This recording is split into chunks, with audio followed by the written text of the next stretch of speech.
Warm welcome to all the students in 10th class. तो students social science में हम start करेंगे सबसे पहले पॉलिटी से अपना लेक्चर। इसमें चैप्टर 6 है सेंट्रल गवर्नमेंट। इस चैप्टर में हम सेंट्रल गवर्नमेंट के अलग अलग जो पार्ट्स हैं उनके बारे में पढ़ेंगे।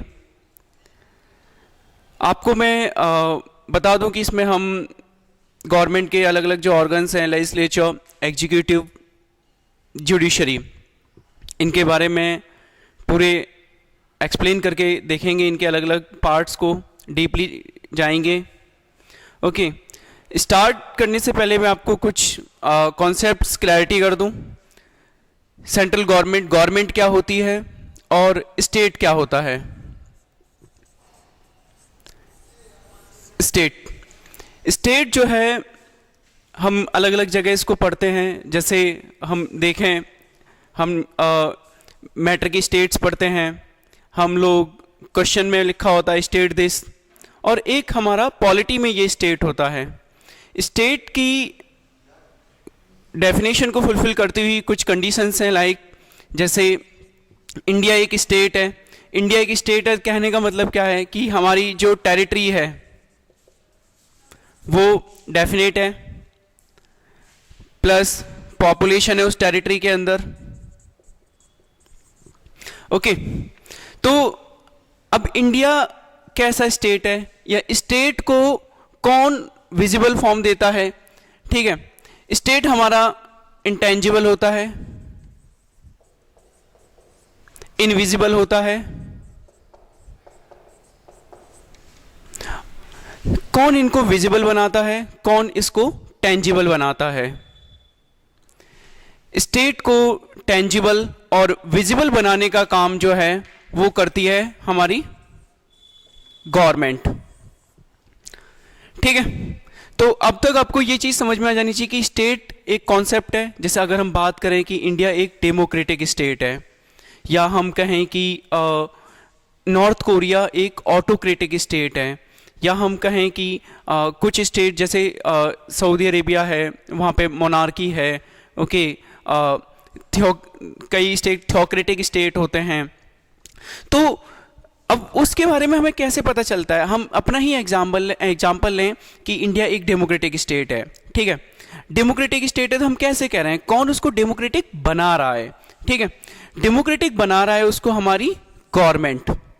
स्टेट हमें विजिबल होता है गवर्नमेंट के फॉर्म में। ठीक है, तो अभी गवर्नमेंट जो है वो स्टेट के लिए लॉ फॉर्मेशन करती है, लॉज को एग्जीक्यूट करती है।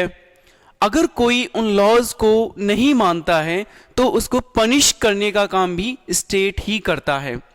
ठीक है, जैसे अभी गवर्नमेंट ने नेशनल डिजास्टर मैनेजमेंट एक्ट जो है 2005 उसको लागू कर रखा है। ठीक है, और इस एक्ट के प्रोविजंस को अगर कोई नहीं मानता है तो उसको पनिश करने का काम भी हमारा गवर्नमेंट जो है वो करती है अपनी अलग अलग बॉडीज के जरिए। ठीक है, जहां भी आप कहते हैं कि ये गवर्नमेंट जॉब है, ये गवर्नमेंट जॉब है, पुलिस है, पैरामिलिट्री फोर्सेस हैं, तो ये लोग पनिश करने का काम करते हैं और लोगों को वेलफेयर जो उनके पॉलिसीज हैं उनके फ्रूट्स प्रोवाइड कराते हैं। ओके, तो देखते हैं, गवर्नमेंट एक ऐसी मशीनरी है जो स्टेट की पॉलिसीज को फॉर्मुलेट करती है, स्टेट की लॉज को रेगुलेट करती है, और पॉलिसीज के जो फ्रूट्स हैं वो लोगों तक पहुंचाने का काम करती है। ठीक है, अब हम आते हैं गवर्नमेंट के ऊपर।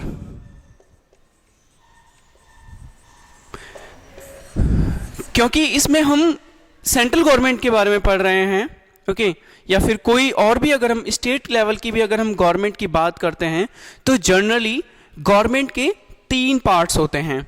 ओके, एक है हमारा लेजिस्लेचर, सेकंड है हमारा एग्जीक्यूटिव, थर्ड है हमारा जुडिशियरी। वन बाय वन इस चैप्टर के अंदर हम लेजिस्लेचर, एग्जीक्यूटिव और जुडिशरी को देखेंगे at the central level. Okay,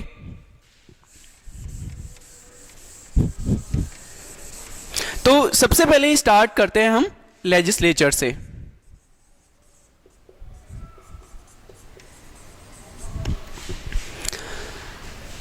legislature की अगर हम बात करें तो हमारे लिए हमारे इंडियन कॉन्स्टिट्यूशन ने जो प्रोविज़न दिया है लेजिस्लेचर का, वो फेडरल लेवल पर एक लेजिस्लेचर होगी जिसको हम पार्लियामेंट कहते हैं, और हमारी जो लेजिस्लेचर होगी वो बाई कैमरल लेजिस्लेचर होगी at the central level.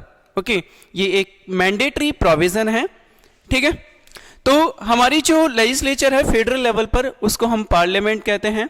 Okay, हमारे कॉन्स्टिट्यूशन के आर्टिकल नंबर 79 ये प्रोवाइड कराता है कि यूनियन लेवल पर जो लेजिस्लेचर है उसे हम पार्लियामेंट कहेंगे under article 79। Okay,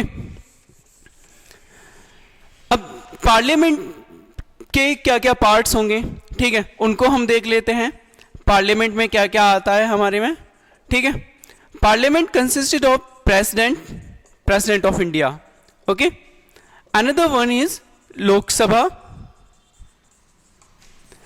next is Rajya Sabha. Okay, president, Lok Sabha and Rajya Sabha, ठीक है। ये तीनों ही पार्लियामेंट के पार्ट्स हैं। ओके,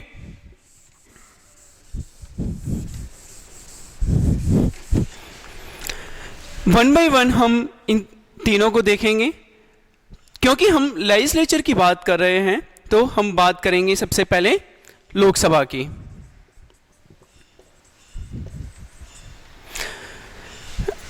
अंडर आर्टिकल 81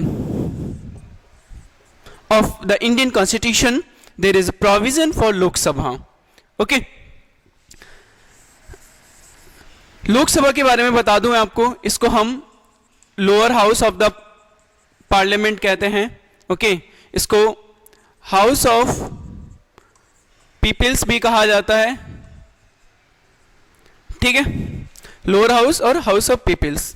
फाइन, अगर इसके लोकसभा के नंबर ऑफ मेंबर्स की बात करें,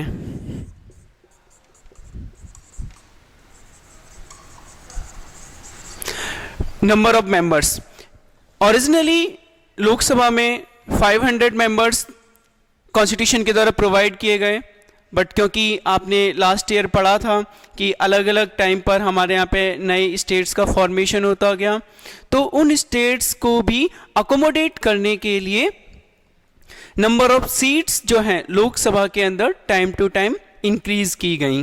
ओके, तो एट प्रेजेंट कॉन्स्टिट्यूशन के द्वारा जो परमिसिबल लिमिट दी गई है कि मैक्सिमम नंबर ऑफ जो एमपी हो सकते हैं लोकसभा के अंदर वो है 552। ओके, इन 552 में से 533 अलॉट किए गए हैं स्टेट्स के लिए। फाइन, 20 अलॉट किए गए हैं यूटीज को, यूनियन टेरिटरीज। ओके, और इसके अलावा 2 मेंबर्स रिप्रेजेंट करते हैं एंग्लो इंडियन कम्युनिटी को। ओके, 2 मेंबर्स रिप्रेजेंट करते हैं एंग्लो इंडियन कम्युनिटी को। ओके, और उन 2 मेंबर्स को नॉमिनेट किया जाता है प्रेसिडेंट ऑफ इंडिया के द्वारा। ठीक है,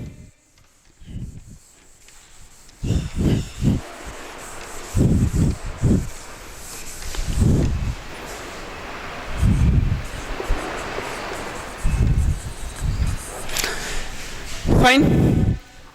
एट प्रेजेंट लोकसभा के अंदर अभी जो भी लोकसभा चल रही है उसके अंदर 545 मेंबर्स हैं। ओके, जिसमें से 2 मेंबर्स एंग्लो इंडियन कम्युनिटी को रिप्रेजेंट करते हैं। ओके, 543 मेंबर्स 2019 में इलेक्ट होके आए हैं। फाइन। ओके, अब हम बात करते हैं कि भाई लोकसभा का कौन मेंबर बन सकता है। ओके, कौन इसका इलेक्शन फाइट कर सकता है, मींस कि एलिजिबिलिटी क्या है। ठीक है, क्या क्वालिफिकेशन चाहिए आपको अगर लोकसभा का चुनाव लड़ना है तो। ठीक है, तो पहला है आपको सिटीजन ऑफ इंडिया होना जरूरी है। ओके, पहला citizen of India, okay, you must be citizen of India.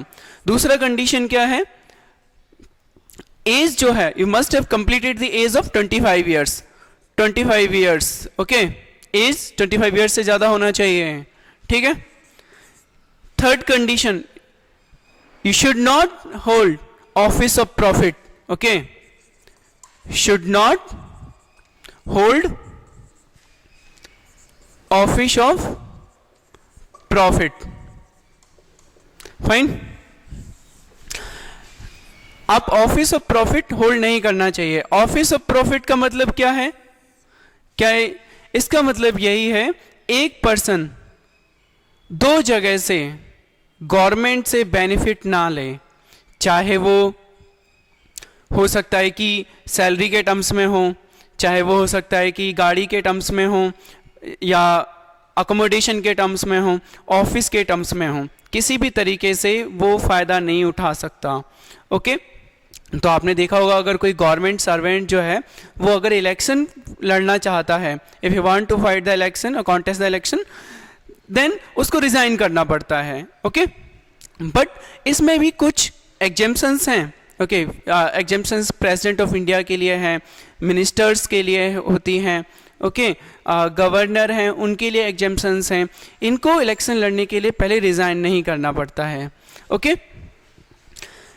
Next जो है एलिजिबिलिटी कंडीशन, वो ये है कि person should not be bank corrupt, okay, bank corrupt नहीं होना चाहिए, ओके। मीन्स कि आपने पैसा ले लिया और आप बैंक का पैसा वापस नहीं कर रहे हो, आप विजय माल्या नहीं बनने चाहिए, ठीक है, ना ही मेहुल चौकसी, और साथ ही साथ आप अनसाउंड माइंड के भी नहीं होने चाहिए, ओके।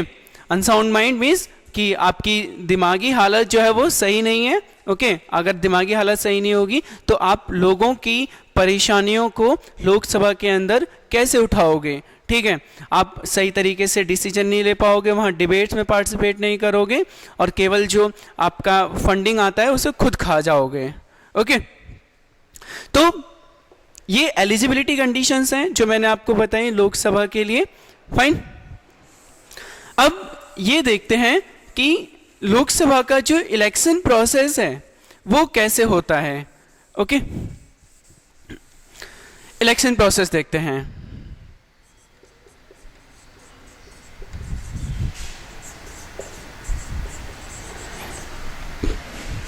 लोकसभा का जो इलेक्शन प्रोसेस है वो डायरेक्ट होता है,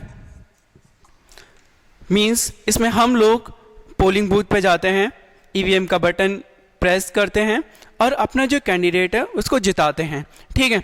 लेकिन क्या हर कोई पोलिंग बूथ पे जा सकता है, हर कोई वहाँ जाके बटन प्रेस कर सकता है? नहीं, केवल वही लोग जो 18 साल या उससे ऊपर के हैं, ओके, उनको वोट देने का राइट होता है।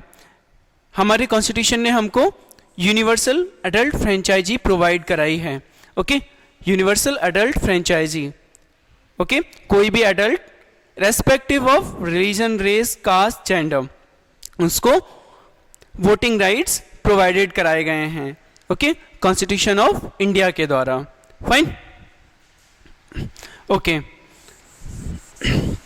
तो लास्ट ईयर लोकसभा के इलेक्शन हुए थे 2019 में, आपने देखा होगा, ओके। इसके बाद हम बात करते हैं लोकसभा के टेन्योर का, कि एक दफ़ा जो पर्सन इलेक्ट होके आया है उसका टेन्योर कितना होता है, या जो लोकसभा चल रही है उसका टेन्योर कितना होता है। जनरली ये लोग 5 इयर्स के लिए इलेक्ट होके आते हैं, ओके। बट मैं आपको बता दूं कि लोकसभा जो है वो एक टेम्पररी हाउस है, ओके। लोकसभा एक टेम्पररी हाउस है। ये कहने का क्या मतलब है? टेम्पररी हाउस कहने का मतलब है लोकसभा को प्रेसिडेंट ऑफ इंडिया जो हैं वो इसे प्री मैच्योरली डिसॉल्व कर सकते हैं on the recommendation of prime minister. Means कि टाइम से पहले भी इसके जो मेंबर्स हैं उनका टेन्योर टर्मिनेट किया जा सकता है, ख़त्म किया जा सकता है, ओके। और एक दफ़ा लोकसभा को डिसॉल्व कर देते हैं, मीन्स सभी जो मेंबर्स हैं उनका सभी का टेन्योर ख़त्म, उसके बाद क्या होगा, उसके बाद वापस से इलेक्शन होते हैं। ओके, और अगर 5 साल का टाइम पीरियड हो जाता है तो लोकसभा अपने आप ही डिसॉल्व कंसीडर्ड की जाती है। ओके, जनरली ऐसा होता नहीं है कि आप उसे टाइम से पहले डिसॉल्व कर दें, हालांकि 2-3 दफ़े पहले हो चुका है।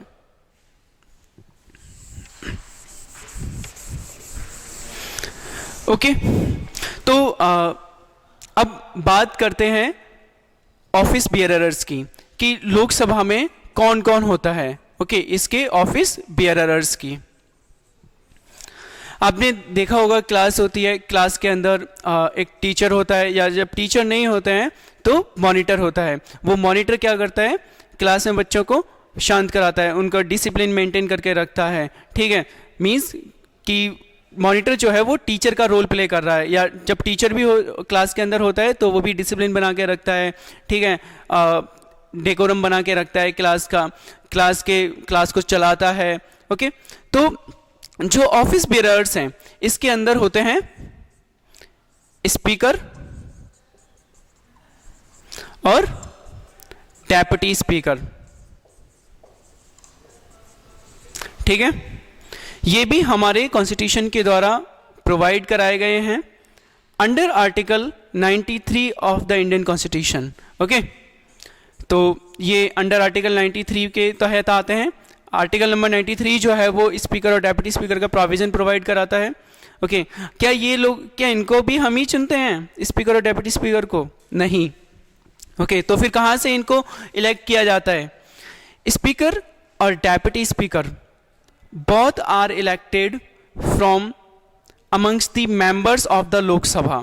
जो लोकसभा के 545 मेंबर्स लोगों के द्वारा इलेक्ट किए गए हैं, वही लोग 545 जो हैं अपने ही बीच में से एक को स्पीकर बनाते हैं और एक को डेप्यूटी स्पीकर बनाते हैं।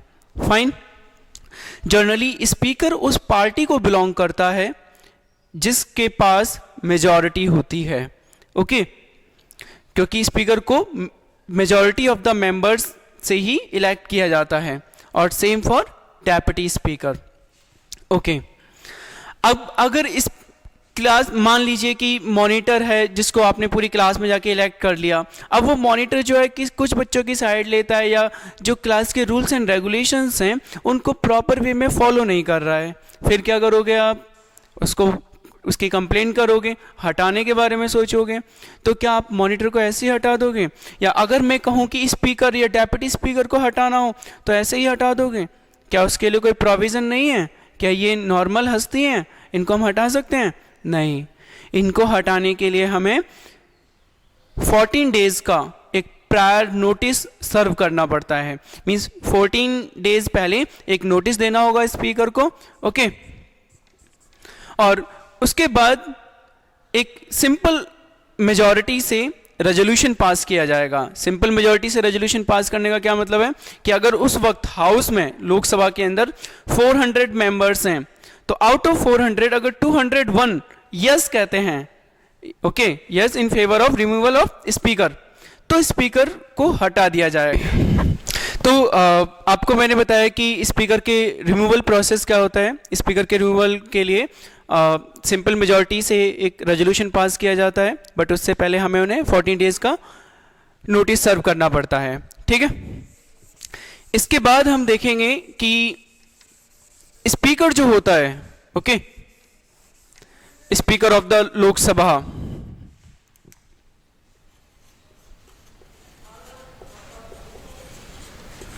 इनकी पावर्स एंड फंक्शंस। ठीक है, स्पीकर के पावर एंड फंक्शंस देखते हैं। तो स्पीकर का वही रोल है जो house of Commons in Britain, okay, जैसे ब्रिटेन के अंदर पार्लियामेंट है, वहां पर भी उनकी पार्लियामेंट में 2 हाउस हैं। ओके, जैसे हमारे यहाँ पे लोकसभा है, ऐसे ही वहां पे हाउस ऑफ कॉमन्स है।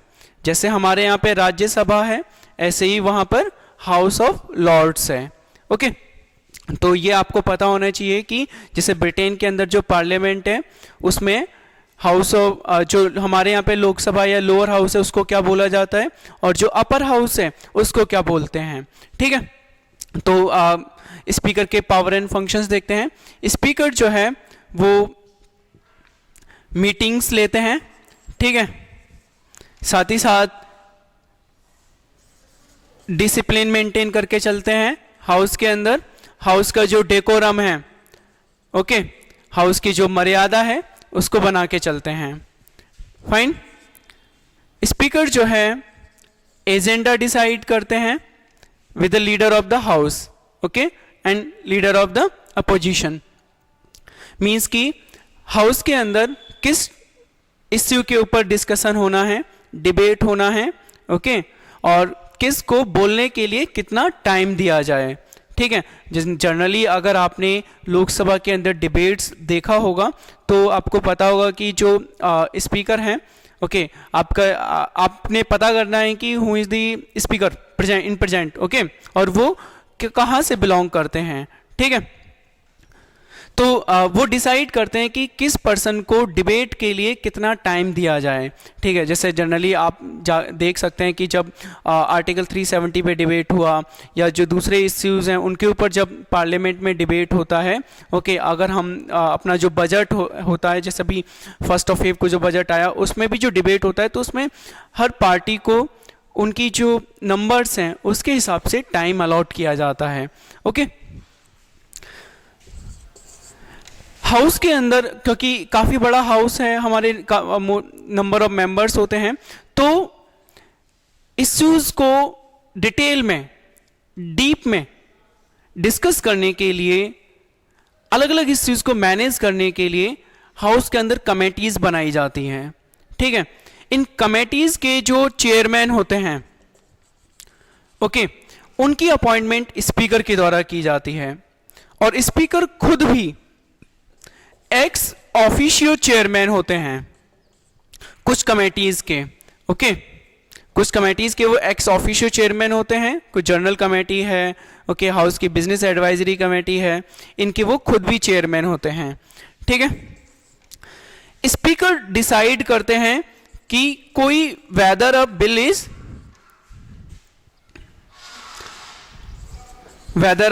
इज मनी बिल और नॉट। ओके, कि कोई बिल जो है वो मनी बिल है या नहीं है। मनी बिल क्या होता है मैं आपको बता दूं। मनी बिल हम उस बिल को कह सकते हैं जो हमारे कॉन्स्टिट्यूशन के आर्टिकल नंबर 110 के प्रोविजंस को फुलफिल करता हो। मींस कि जो हमारा कंसोलिडेटेड फंड ऑफ इंडिया है, जहाँ पे हमारा पैसा पूरा इकट्ठा होता है, गवर्नमेंट के पास पैसा आता है, गवर्नमेंट उसी में से पैसा खर्च करती है।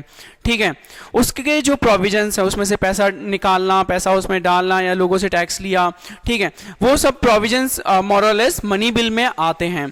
अगर उन प्रोविजंस को फुलफिल करता है तो वो उसको मनी बिल सर्टिफाई कर सकता है। तो ये एक स्पेशल पावर है लोकसभा के स्पीकर की। इससे क्या होगा, क्या फायदा है या क्या नुकसान है?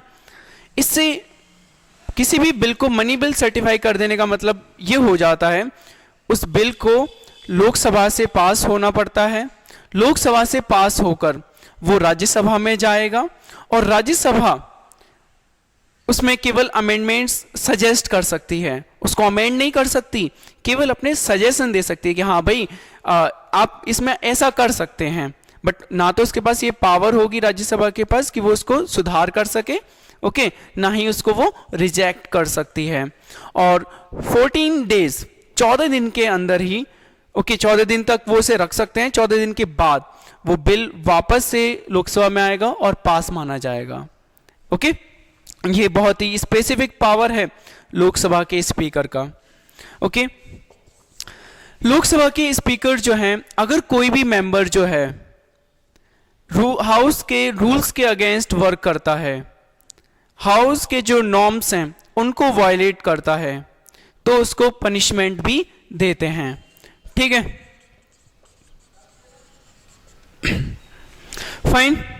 और अभी रिसेंटली अगर आपने मध्य प्रदेश में देखा हो तो मध्य प्रदेश में जो स्पीकर थे, ओके, एक एंटी डिफेक्शन लॉ है, उसके तहत स्पीकर की ये पावर होती है, चाहे वो सेंट्रल लेवल लोकसभा के स्पीकर हों, चाहे वो स्टेट्स में विधानसभाओं के स्पीकर हों, एंटी डिफेक्शन लॉ के तहत उनके पास जो मेंबर्स हैं उनकी मेंबरशिप को ख़त्म करने का अधिकार भी होता है।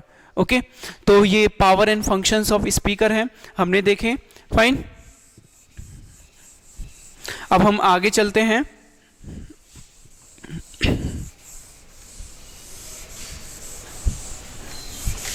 ये हमारा लोकसभा का पार्ट था, ठीक है। इसके आगे हम राज्यसभा का पार्ट देखेंगे। राज्यसभा का जो स्ट्रक्चर है वो क्या है, सबसे पहले हम देखें राज्यसभा है क्या। राज्यसभा को कहा जाता है अपर हाउस, ओके, या हाउस ऑफ वाइज भी कहते हैं इसको, या एल्डर्स।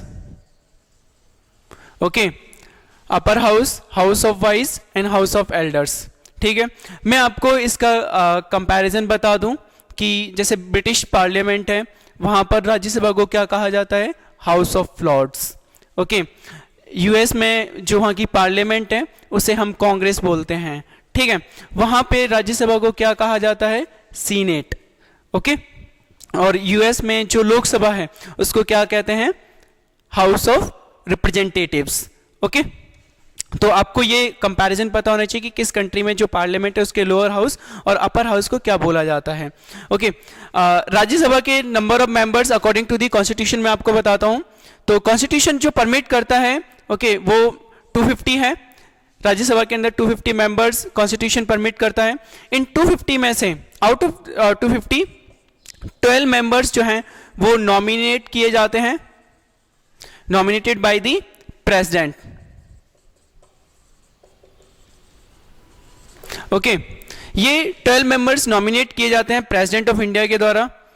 किसी को भी नॉमिनेट कर सकते हैं क्या, उठाया नॉमिनेट कर दिया, भाई तुम राज्यसभा के मेंबर बन गए, नहीं, ऐसा नहीं है, ठीक है। फिर किसको करेंगे, वो पर्सन जो डिस्टिंग्विश्ड पर्सनालिटी है, मींस जिन्होंने अपने क्षेत्र में बहुत अच्छा किया है, ठीक है, उन्होंने अपने क्षेत्र के अंदर अपने फील्ड में देश को आगे ले जाने का काम किया है, ठीक है। जैसे आर्ट्स है, लिटरेचर है, कोई बहुत अच्छा लिखने वाला पर्सन है, साइंस है, ओके, साइंस में किसी ने देश को तरक्की पहुंचाई है, ओके, सोशल सर्विस है, समाज सेवा करता हो, ठीक है, सोसाइटी का जो वीकर सेक्शन है उसके लिए वर्क करता हो, एजुकेशन में अच्छा काम करता हो, ये भी सोशल सर्विस है।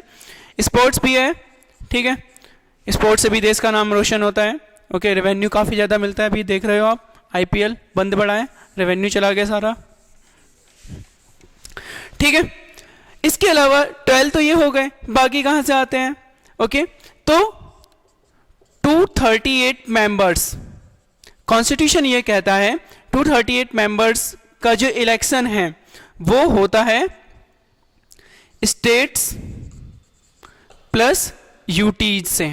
ओके, ये 238 मेंबर्स आते हैं स्टेट्स और यूटी से। Okay, fine. अब कैसे इनका इलेक्शन होता है, इनकी इलेक्शन प्रोसेस डिफरेंट है लोकसभा से।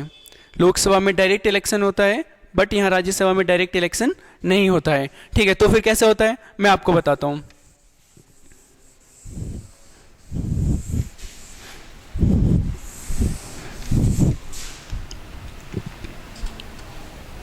इनडायरेक्ट इलेक्शन होता है, ओके।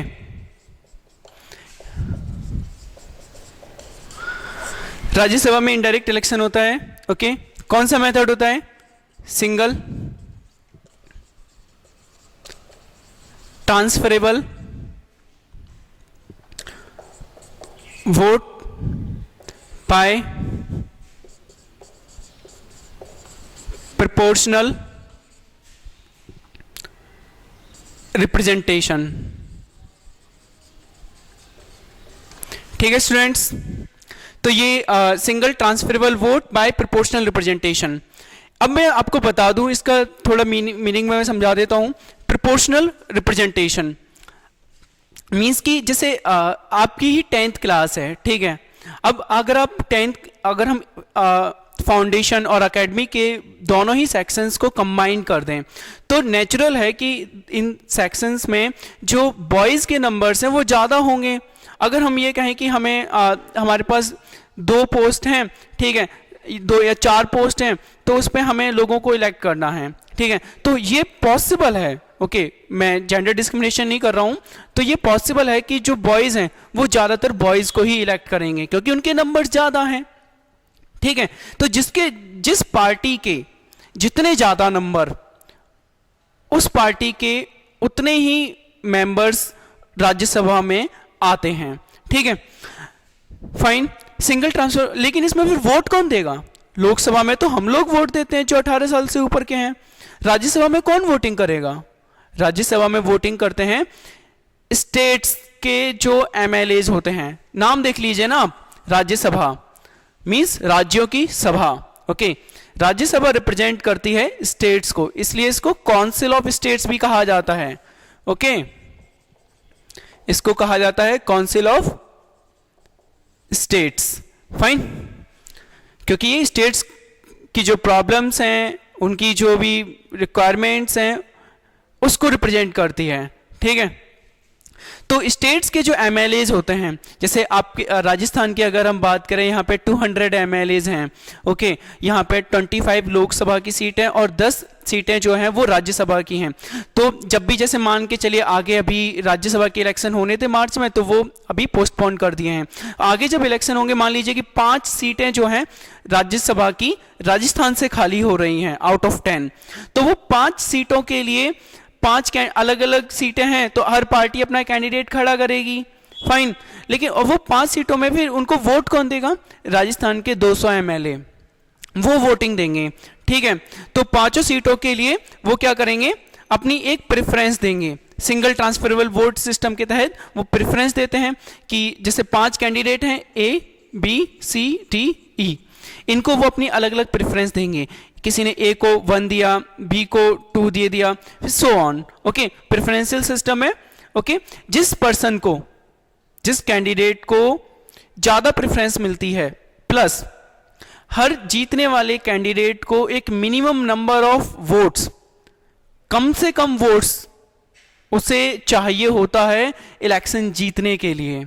ओके, ये दोनों ही कंडीशन को फुलफिल करना पड़ता है, तब वो व्यक्ति राज्यसभा में जाता है, ठीक है। तो राज्यसभा का जो इलेक्शन प्रोसेस है वो थोड़ा कम्बरसम है, ओके, ट्रिकी है, इसीलिए इसको लोकसभा में अप्लाई नहीं किया जाता है। लोकसभा में क्या है कि अगर किसी को एक वोट भी ज़्यादा मिल गया तो वो जीत जाएगा, ठीक है, बट राज्यसभा में ऐसा नहीं है। ओके, तो इनडायरेक्ट इलेक्शन, ठीक है। प्रेजेंट में राज्यसभा में कितने मेंबर हैं? प्रेजेंट मेंबर्स जो हैं राज्यसभा के अंदर वो है 245। ओके, 245 है, जिसमें से 12 नॉमिनेटेड किए जाते हैं। ओके, और टोटल है 233। 233 में से 229 जो है वो स्टेट्स को रिप्रेजेंट करते हैं, और प्रेजेंट की बात कर रहा हूं मैं, ये 4 मेंबर जो है वो यूटी से हैं। ओके, यूटीज में जिसमें से कि दिल्ली से 3 मेंबर हैं और 1 मेंबर पांडिचेरी से है। Okay, fine. तो ये हमने राज्यसभा का इनिशियल स्ट्रक्चर देखा, क्लियर। इसके बाद हम बात करते हैं एलिजिबिलिटी कंडीशन की, कि अगर किसी ने राज्यसभा का चुनाव लड़ना है तो उसको क्या एलिजिबिलिटी चाहिए, ठीक है, क्या उसकी क्वालिफिकेशन होनी चाहिए। मान लीजिए आपको ही लड़ना है, तो वही है सारी क्वालिफिकेशन लोकसभा के इक्विवेलेंट, सिटीजन ऑफ इंडिया होना चाहिए, ठीक है, बट यहां पे age must have completed the age of 30 years. Okay, 30 साल की उम्र पूरा कर चुका होना चाहिए अगर किसी को राज्यसभा का इलेक्शन लड़ना है तो, ठीक है। बाकी वही है, बैंक करप्ट नहीं होना चाहिए, ओके, और अनसाउंड माइंड नहीं होना चाहिए, ऑफिस ऑफ प्रॉफिट होल्ड नहीं होना चाहिए। Okay, office of province should not hold. Okay, तो ये एलिजिबिलिटी कंडीशंस हैं, क्वालिफिकेशन जो चाहिए होती हैं।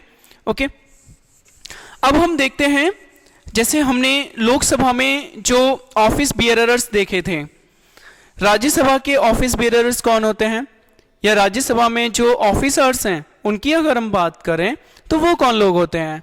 ठीक है,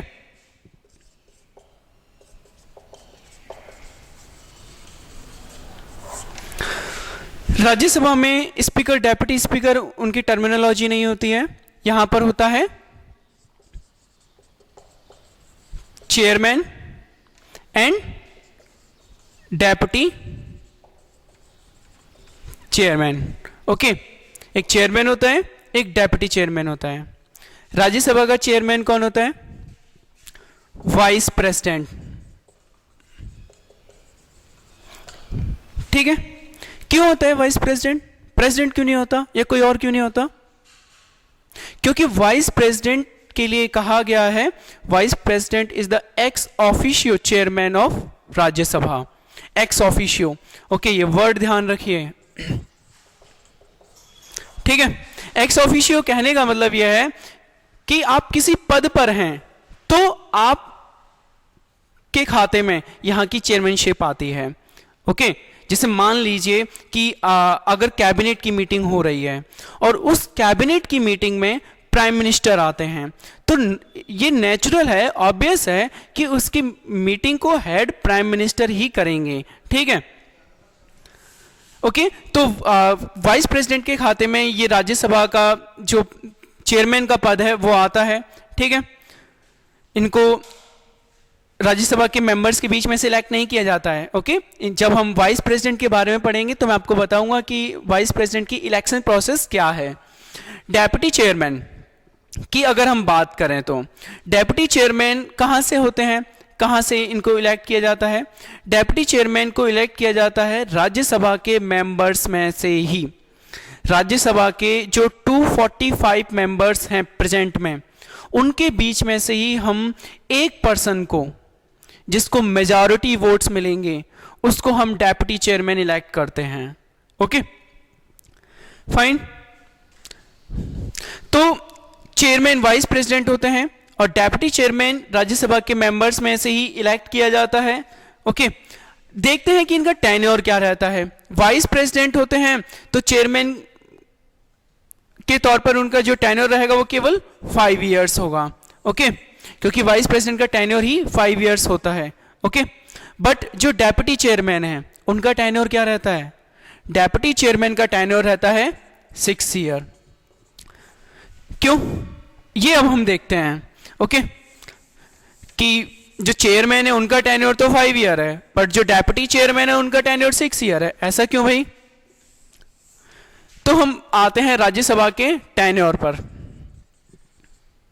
ओके, राज्यसभा का जो टोटल टेन्योर है, ओके, वो 6 इयर्स होता है। फाइन। लोकसभा का कितना रहता है? 5 इयर्स। राज्यसभा का 6 इयर्स। ओके, तो आप डिफरेंशिएट भी करते चलिए। अगर आपने राज्यसभा और लोकसभा के बीच में डिफरेंशिएशन करना है तो आप ऐसे कर सकते हैं, आसान है। ओके, 6 इयर्स रहता है। साथ ही साथ राज्यसभा के 1/3 मेंबर्स जो हैं, 1/3 members retires after every second year. Okay, हर 2 साल बाद राज्यसभा के 1/3 मेंबर रिटायर हो जाते हैं। फाइन। राज्यसभा के एक मेंबर का टेन्योर 6 ईयर है। तो अब आपको समझ में आ गया होगा कि जो डेप्यूटी चेयरमैन है, क्योंकि उसको राज्यसभा, वो भी राज्यसभा का मेंबर होता है, उसको राज्यसभा के सदस्य ही इलेक्ट करते हैं। ठीक है, इसीलिए उनका जो टेन्योर है वो 6 ईयर का होता है। और क्योंकि जो वाइस प्रेसिडेंट हैं वो चेयरमैन तो होते हैं राज्यसभा के, लेकिन वो राज्यसभा के मेंबर नहीं होते हैं। ठीक है, तो इसलिए उनका टेन्योर 6 ईयर नहीं है। Okay, fine. तो नेक्स्ट क्लास में हम powers of Lok Sabha, powers of Rajya Sabha and powers of parliament को देखेंगे।